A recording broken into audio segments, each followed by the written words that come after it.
Hey everyone, welcome to the channel and thank you for tuning in to this review of this great PRS guitar. We're going to demo it and talk a little bit about my experience with it and what I think and whether or not it's actually as good as the hype is. Please remember to like, share, and subscribe, and I hope you enjoy.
So the PRS SE Custom 24, for those of you that follow my channel, you actually know that I bought this guitar through a sponsored opportunity for Sweetwater Gear Exchange, which is a used gear affiliate of Sweetwater. It's their used gear outlet.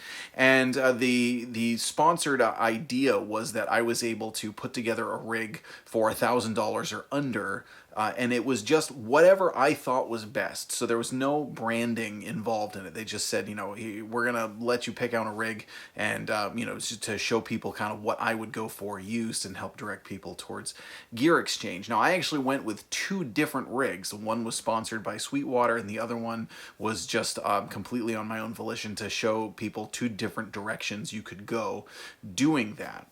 But again, there was no, they didn't say, hey, favor this brand or favor that brand. It was really just to pick something that's cool on Gear Exchange. Well, when I was looking for a used rig for under $1,000, literally the first guitar that I thought of was a PRS SE. Really a number of different ones from the SE line. I remember when the SEs came out, and I believe they were Santana oriented at the time, and they've over the years developed into really quite a line of guitars. And what I think is kind of cool is the level of quality that you get for the money has really caused some of the other big companies to reevaluate their lineups. What you get for the money for these PRS SE guitars is phenomenal. These are superb playing instruments. They sound great, and they just have kind of like all the high-end elegance that you would hope for from a PRS. The two companies really that I think kind of turned, you know, the whole guitar market upside down in that regard are probably PRS with the SE line. The other one I would say is probably Eastman. Now, I have very limited experience with Eastman guitars. This is just based on what I see around. But, you know, with those two companies having really high-end guitars at a much lower price point than the big companies, you really started to see the big companies kind of up their game, change their sort of mid-level lineup, you know, regarding budget and everything. And having this one, I definitely understand why. This is a great guitar. This has 85 S humbuckers that are coil splitable. They're split. It has a tremolo that stays in tune. This is one of the things that I love about PRS guitars, and I know this is kind of like, it's almost silly to say, but it's amazing that you can use the tremolo on this and it just stays in tune. It's not a Floyd Rose. Now, I'm not doing like crazy dive bombs and things, but I'm actually using it pretty regularly. But that's one of the things about PRS that are so good. It's just the attention to detail, the craftsmanship across the board are top notch. Particularly at this level is something that I notice. You know, the tone and the playability are great, obviously, and the looks are great. You know, it's got the flame maple top, it's a mahogany body, but the attention to detail on the little things makes a big difference. Now this has a wide, thin neck. It's a pretty standard, it's a comfortable neck. I did notice the width of the fingerboard felt a little different even than some other PRS guitars that I've played. But again, very comfortable, great tone, really good coil splitting. PRS is one of the few companies that I trust to do coil splitting really well. A lot of other times when guitars that have coil splitting, I kind of go like, okay, well, it sounds great as a humbucker, and then if I want, I can make it sound weak and noisy. I don't really get that for a lot of companies, but PRS sort of, they have a way of doing it that I think sounds better. It sounds like the guitar is supposed to sound either way. So that adds to its versatility, certainly. Now today I'm playing into my Fender Bassman, and for the overdriven tones, I'm using two different things. I'm using an Ibanez TS-808 classic tube screamer, but for the heavier tones, I'm using a full-tone Plimsoll. Now what I'm gonna do now is give you a full, clean, and overdriven rundown of the guitar. We're gonna start on coil split. We're gonna go neck, middle, bridge, then engage the humbucker, go bridge, middle, neck, backwards, and then I'm gonna switch over. When I do it overdriven, I'm gonna do the coil split mode with the tube screamer, and then the humbuckers, I'm gonna kick on the Plimsoll, turn off the tube screamer and kick on the Plimsoll so that you can hear it at various levels of drive too. A little bit of a bluesier tone or a classic rock tone with the TS-808 into something a little thicker and heavier with the full-tone Plimsoll. So let us know what you think in the comments. Again, I do want to say thank you to Sweetwater. I did get this guitar through that sponsorship deal through Sweetwater Gear Exchange. I am going to link below to where you can check this out on Sweetwater. I am part of Sweetwater's affiliate program. If you do any shopping through those links, whether it's this guitar or anything else, what happens is you get cool gear, I get a little commission, they get a sale. It costs nothing extra to you. So that's a great way to support not only my channel and get cool gear at the same time, but also make it more likely that I can do more of these cool sponsored videos and bring you all cool video content. So stick around for some more tone. Let us know what you think. I'm Jack Fossett. Remember to like, share, and subscribe, and I hope you enjoy the rest of the video.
You